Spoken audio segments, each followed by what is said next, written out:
En el nombre del Padre, del Hijo y del Espíritu Santo. Amén. Ave María Purísima. Estimados hermanos, estimados fieles, estamos celebrando la misa del Santo Día de Pascua, gran día, o mejor dicho, la fiesta más importante del año, la resurrección de nuestro Señor. Y en este misterio de la resurrección está estrechamente ligado al misterio de la pasión de nuestro Señor. Y en la religión católica, en la religión de Jesucristo, hay este misterio de cómo la muerte, el sufrimiento pueda generar la vida. Es algo misterioso, pero no se puede entender si no se comprende la divinidad, que es la que hace que esta pasión tenga valor y que esta pasión produzca efectos de vida que a los ojos del mundo pues es algo que no tiene sentido, que no es posible, que no puede pasar. ¿Cómo es posible que la muerte produzca la vida? Sí, ciertamente el poder de la divinidad de nuestro Señor, de su divinidad, que hace que Él resucite, ¿verdad? Pero Él resucita por los méritos de su pasión. Es decir, el sufrimiento genera la vida porque esos méritos Dios los toma en cuenta y son los que merecen los frutos de la resurrección. Entonces es un drama que haya católicos que no entienden esto, porque todo depende de esto. O sea, nosotros mismos, las gracias que hemos recibido desde el día del bautismo es un efecto de la pasión y de la resurrección de nuestro Señor. No es por otra cosa, no puede ser por otra cosa, ni si no se concibe.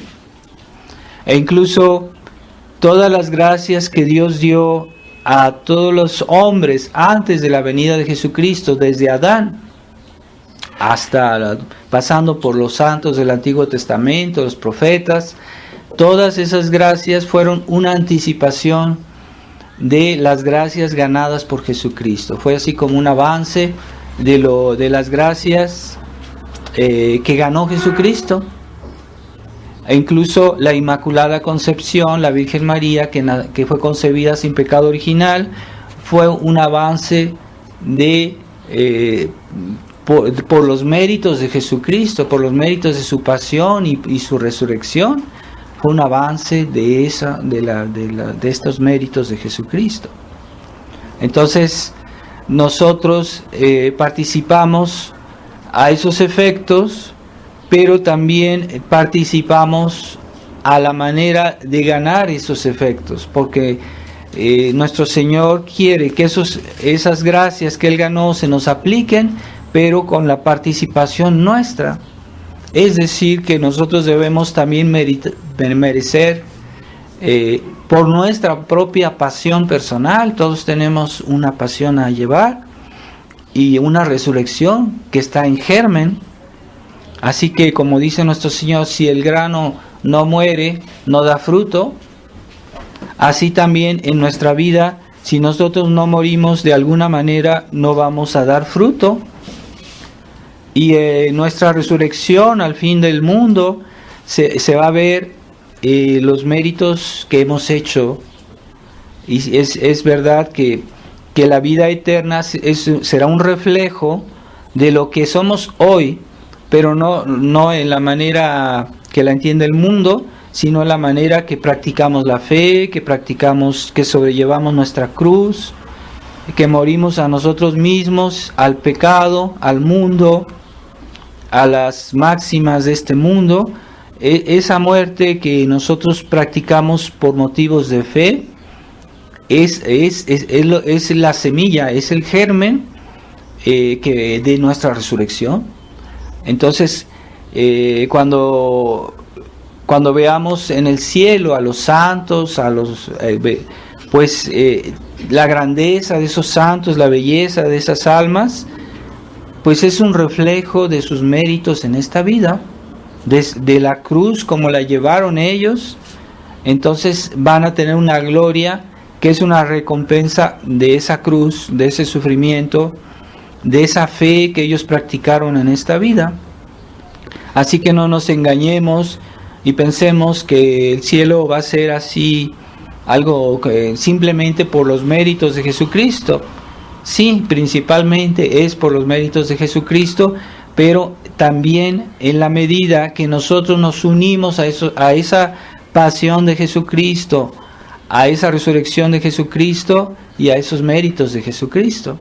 Es decir, nuestros propios méritos, nuestra propia pasión, nuestra propia vida cristiana, que por definición la vida cristiana pues es la vida de imitación de Jesucristo. Entonces hay mucha inconsciencia en los católicos de esta unión tan íntima que tenemos con Jesús. Y por esa falta de conciencia, pues también negligencia en imitar a nuestro Señor, como Él vivió, como Él practicó su vida, y de ahí la importancia de leer, o sea, la vida de Jesucristo, pero no así nomás, sino como la Iglesia nos aconseja, una Biblia comentada por autores católicos, una Biblia católica, no una Biblia protestante, y no una Biblia católica modernista, sino una Biblia católica tradicional, con comentarios correctos, porque ha habido Biblias católicas que han sido mutiladas y que se le han suprimido los comentarios. Entonces yo siempre había recomendado la Biblia de Torres Amat, porque es una muy buena Biblia, muy bien traducida, pero yo tal vez no consideré suficientemente que esa Biblia ha sido mutilada, porque le han suprimido los comentarios. Entonces hay ediciones antiguas, son raras, difíciles de hallar, que tienen los comentarios, pero hoy las Biblias de Torres Amat que se hallan están realmente mutiladas. Entonces actualmente pues yo aconsejo mejor la versión de Monseñor Strobinger, que es bastante más actualizada y tiene comentarios muy tradicionales. Entonces tenemos la necesidad de tener una buena Biblia y meditar lo que fue la vida de Jesucristo, comentada por los padres de la Iglesia, por los santos, por la Iglesia misma, y eso es lo que realmente nos va a dar el sentido de la vida de Cristo, de su vida, de su pasión, y nos va a dar las ganas de imitar a nuestro Señor, ¿verdad? Porque todos sabemos que Jesucristo existió, todos sabemos las grandes líneas de su vida, pero hay que tratar de comprender sus ejemplos de una manera más detallada, más profunda, y no engañarse con hoy las teorías que hay en el mundo, incluso en la Iglesia moderna, que dan una interpretación de la vida de Jesucristo que está falseada, que está liberalizada, que está hecha de una manera sentimental, porque el cristianismo no es sentimental, el cristianismo es racional. La vida cristiana es racional ante todo, y la fe que dirige toda la vida cristiana está enracinada está en la razón. Dios puso esa virtud en la razón, no la puso en la voluntad. La fe es una virtud directiva que dirige toda nuestra vida, pero esa virtud no está en la voluntad, está en la razón, de ahí Dios la puso. Y Dios, así como en diversas facultades del hombre, ha puesto varias virtudes que están ahí, en esa facultad. En la voluntad Dios puso la caridad, pero la caridad no está en la inteligencia, está en la voluntad. Así hay que someterse a ese orden que Dios hizo, pero que ha sido trastornado por toda esa corriente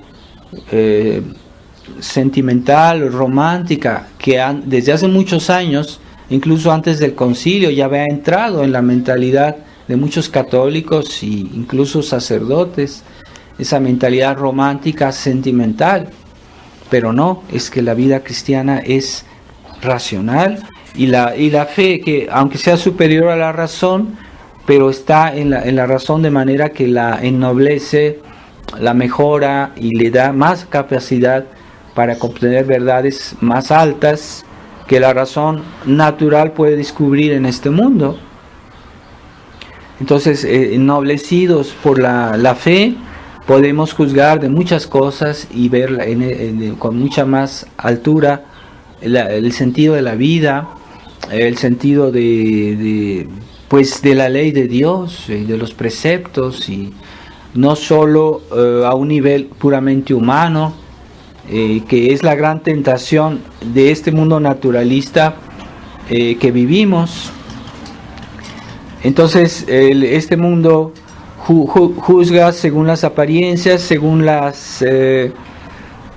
incluso hay algo de verdad en el sentido natural de la vida, pero Dios hizo la naturaleza, Dios hizo el mundo, pero lo ennobleció con algo más.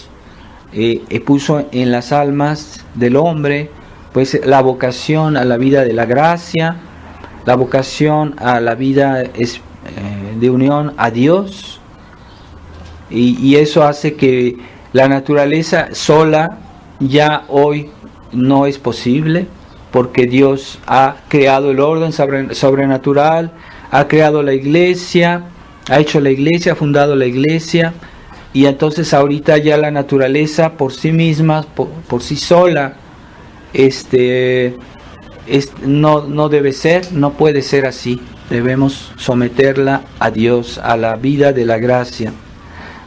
Por eso el misterio del sufrimiento, el misterio de la cruz, es algo que es de gran actualidad y que es inevitable en nuestra vida, es inevitable. O sea, todos los hombres sufren, porque según la condición del hombre después del pecado original, hay el desorden, y el cuerpo mismo pues se degrada, el cuerpo mismo no es eterno, es un castigo del pecado.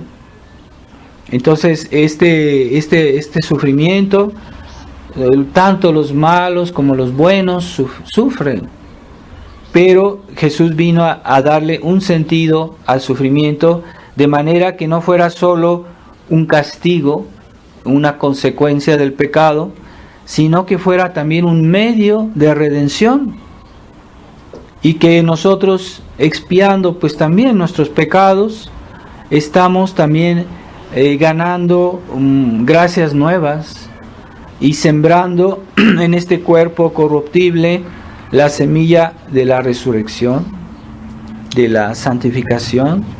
Y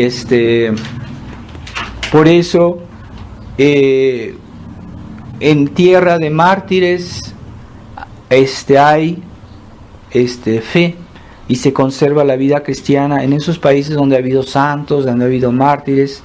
Entonces, como dicen los padres de la iglesia, la sangre de los cristianos la sangre de los mártires es semilla de cristianos, sí, de los mártires. Pero hay otros mártires más discretos, que son todas esas personas que viven su fe, que sufren al llevar su cruz cotidiana, como esas mamás que tienen hijos o familia y que están rezando constantemente por su marido, por su familia, y en esa abnegación pues es también semilla de cristianos, porque es un martirio de otra manera, de otro tipo, ¿verdad?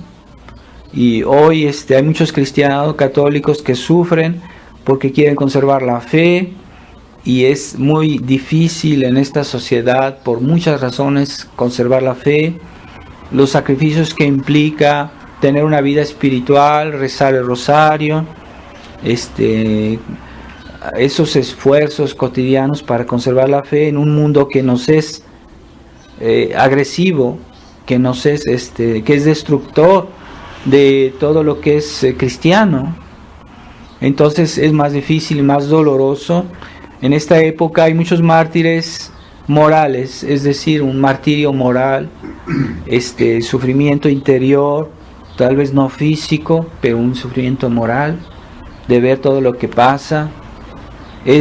Hay muchos sacerdotes que murieron a raíz de los cambios del Concilio Vaticano II, muchos sacerdotes que eran santos sacerdotes y que sufrieron tanto de ver esta crisis de la Iglesia, esta destrucción de todos los elementos de la vida cristiana, y muchos murieron de tristeza. O sea, Monseñor Lefebvre nos contaba en el seminario, nos decía que él conoció muchos sacerdotes, incluso obispos, que murieron de pena de ver la destrucción, la crisis de la Iglesia a gran escala, como ha pasado y como sabemos, y que esas personas murieron de pena al ver eso. Dicen que fue de enfermedad, que fue de no sé, de otra cosa, pero hay enfermedades que vienen de una pena moral y que son provocadas por ciertos estados de ánimo, y que son personas que en realidad sufrieron un martirio moral, y Dios se los tomará en cuenta. Eso es semilla que tal vez un día, cuando venga la restauración de la Iglesia, Dios tomará en cuenta los méritos de esas almas, de los sufrimientos de esos cristianos que han tenido ese martirio moral. Son mártires escondidos, mártires desconocidos, pero también son reales. Pero unidos a la pasión de Cristo, van a dar fruto como la pasión de Cristo, en una resurrección que Dios sabe cómo será, cuándo será, de qué manera será. Pero es infalible que el sufrimiento llevado por amor a Dios, en la caridad, en la fe, en la caridad, tendrá un efecto, tendrá un fruto. Entonces es importante que, aunque no veamos, veamos cómo será nuestra resurrección, que no dejemos de sembrar en esta vida obras de fe, obras de caridad, que cuando se hacen en el contexto de este mundo, forzosamente producen el sufrimiento, porque cuando queremos practicar la verdad, tenemos que ir contracorriente. Cuando queremos practicar, y eso nos hace sufrir. Cuando queremos practicar la ley de Dios y en nuestro cuerpo de pecado, tenemos que contradecir nuestras pasiones, es inevitable.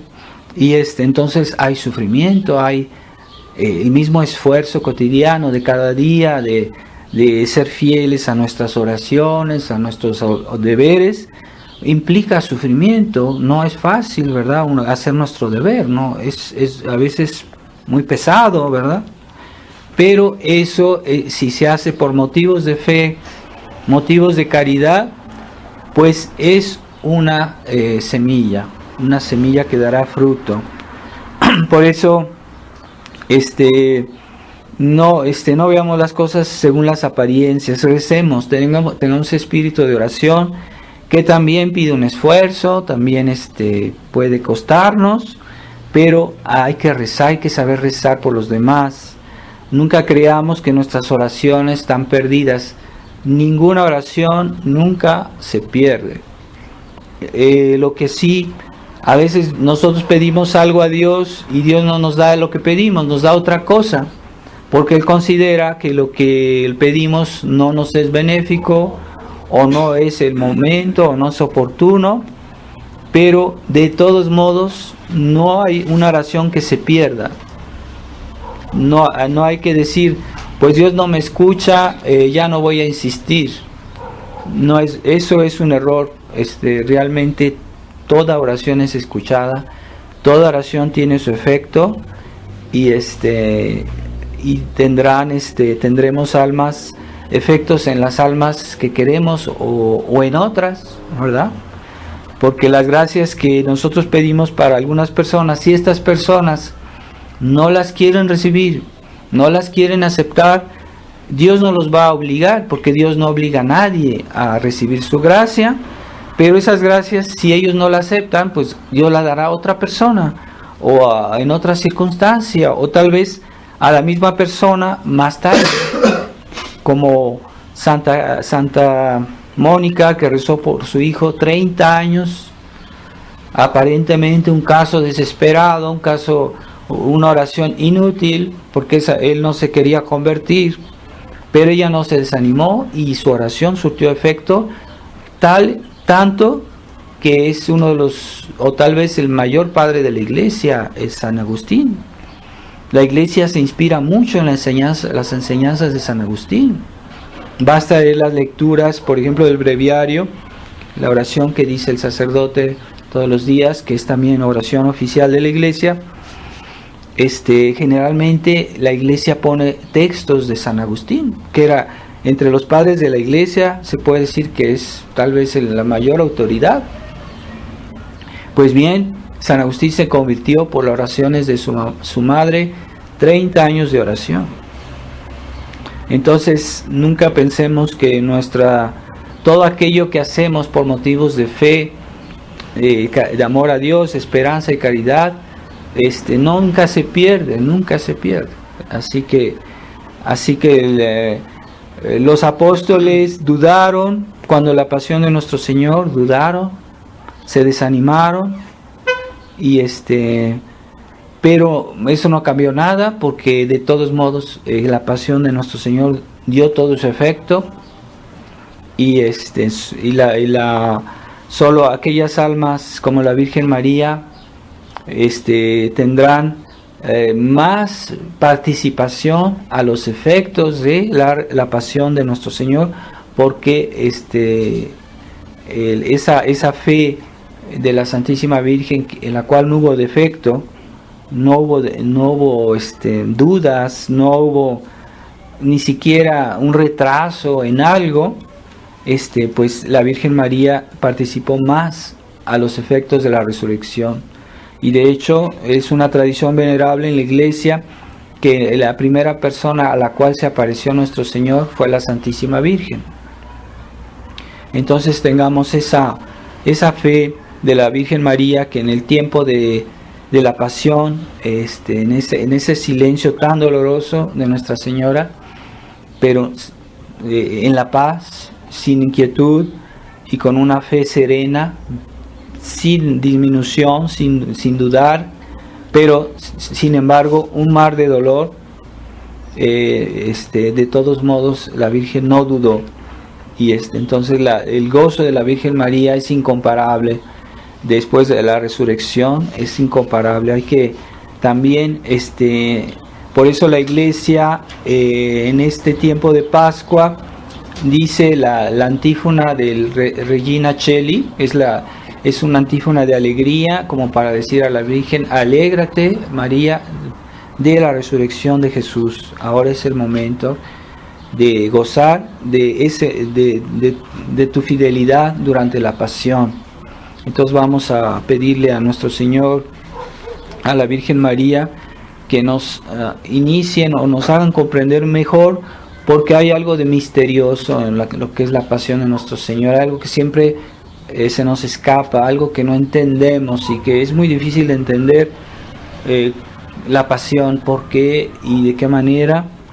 Entonces siempre hay algo que nos falta comprender, es un misterio, pero tratemos de conformarnos lo mejor posible, a aceptar nuestra cruz, aceptar la cruz de la iglesia, porque la iglesia sufre su pasión, y nosotros como hijos de la iglesia pues tenemos que unirnos a esa pasión, tratar de rescatar la tradición, rescatar los valores católicos, las enseñanzas de 2000 años de la iglesia, la verdadera misa, los verdaderos sacramentos, porque la iglesia en cierta manera está oscurecida hoy, está sufriendo su pasión, pero nosotros somos hijos de la iglesia y debemos corresponder a esta lucha de la iglesia que ya vive, y si somos fieles ahora, pues participaremos ciertamente el momento en que la iglesia resucite,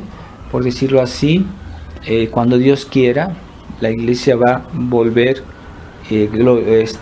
antes, incluso antes de la venida de nuestro Señor, habrá un tiempo de triunfo de la iglesia. Así que, bueno, pues nosotros tenemos parte en ese triunfo, porque nosotros como miembros de la iglesia estamos sufriendo la pasión de la iglesia, y todo lo que vemos y que oímos nos hace sufrir. Si tenemos fe, si tenemos amor, tenemos que sufrir, es que es inevitable. Un hijo que ve a su madre que sufre, pues también sufre. Es inevitable, a menos que sea un mal hijo, al cual no queremos imitar. Nosotros no queremos hacernos así, malos hijos de la iglesia. Entonces vamos a pedirle a Nuestra Señora que nos dé una fe entera, no a medias, que no seamos de esos católicos que hacen las cosas a mitad, o de esos tradicionalistas que no quieren adoptar todo lo que Dios nos pide, toda la lucha que hay que hacer, o no hay que limitarnos a ciertos aspectos de la lucha, porque eso no es agradable a Dios, no puede ser agradable. Y como decía un gran monje que se llamaba Don Guéranger, que era un gran religioso, decía que hay una gracia especial a la bandera cuando está abierta al 100%, una gracia diferente, una gracia especial, no cuando está abierta al 50, al 90%, sino que está abierta completamente la bandera de nuestra fe, de nuestra lucha, de nuestra profesión de fe. Cuando las tomamos al 100% es cuando Dios bendice más. Ave María Purísima, sin pecado concebida. En el nombre del Padre, y del Hijo, y del Espíritu Santo. Amén.